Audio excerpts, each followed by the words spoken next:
Welcome back. Well, topping business tonight, petroleum giant Sol has dismissed as a non-issue concerns that the sale of the Barbados National Terminal Company Limited will result in unfair competition.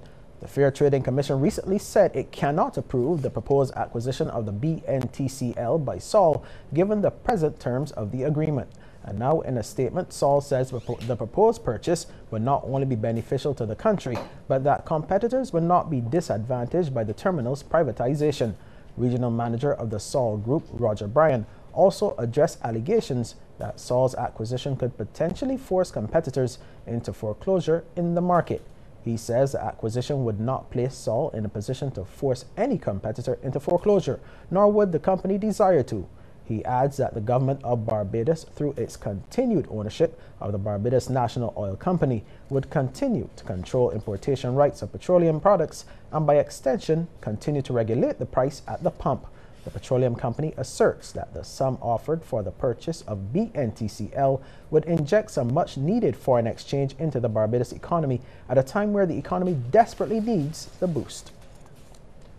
And in other news, ever since 2013, the cost of imports in Barbados has exceeded the amount of foreign exchange inflows, and the Central Bank of Barbados has been obliged to use foreign exchange from its reserves to make up the difference. That's according to former Central Bank Governor Dr. Delisle Worrell. He made the assessment as part of an economic piece he has authored entitled The Barbadian Economy, The Road to Prosperity. As a result, foreign reserves have fallen from over $1,400 million to under $600 million.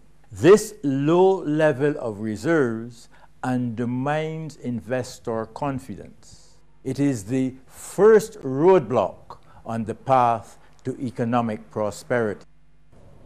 Dr. Worrell adds that a second roadblock is the inefficiency of government bureaucracy. Barbados boasts health and educational services that are in the top tier among countries in the Americas. Security of person and property are adequately maintained. However, tax administration, treasury management, road maintenance, licensing, legal services, and other administrative services have become very inefficient. The future prosperity of the Barbadian economy is assured once the twin roadblocks are cleared. The Central Bank of Barbados has launched two new series of government bonds. It's the 85th and 86th issues of bonds respectively from the bank, and the latest series carry a value of $5 million each. The bank announced today that Barbadian citizens living in Barbados or abroad and permanent residents of Barbados may purchase up to $100,000 in each series or $200,000 for two persons purchasing jointly. Credit unions, registered charities, and friendly societies are also eligible to purchase savings bonds up to $100,000 per series. People who have purchased from previous series, even those who purchased the maximum in those series, are still eligible to buy savings bonds from the new series since the $100,000 limit is per series. Between this year and last year, the bank has issued more than $75 million in savings bonds with a generally high response rate. Well, 1 year after opening its doors, Fresh Market Grocery is reporting a strong performance for the new business. Management says the success has been marked largely by a growth in patronage, attention to customer service, and enhanced product lines. General Manager of Housing Concepts SRL, Anna Clark, says the unique full-service supermarket has utilized a diversified product range and competitive pricing to good effect.